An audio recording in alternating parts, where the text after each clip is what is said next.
हर कहानी कुछ सिखा जाती है।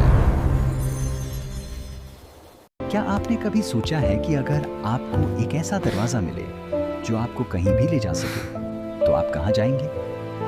कबीर के लिए वो दरवाजा उसके घर के पुराने स्टोर रूम की एक फटी हुई पेंटिंग के पीछे था।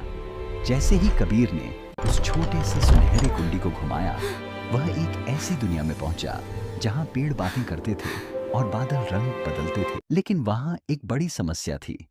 हर चीज धीरे धीरे पत्थर की बनती जा रही थी। कबीर हैरान था।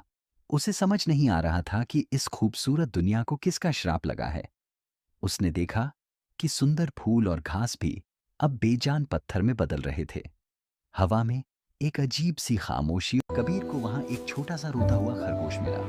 उसने बताया, इस जंगल की जान यहाँ के राजा के संगीत में थी, लेकिन राजा ने बोलना बंद कर दिया है क्योंकि किसी ने उन्हें कभी धन्यवाद नहीं कहा। कबीर राजा के महल की ओर भागा। उसने देखा कि राजा अपने सिंहासन पर पत्थर की तरह खामोश। कबीर राजा के पास गया। उसने देखा कि राजा के कान भारी पत्थरों से ढके हुए थे।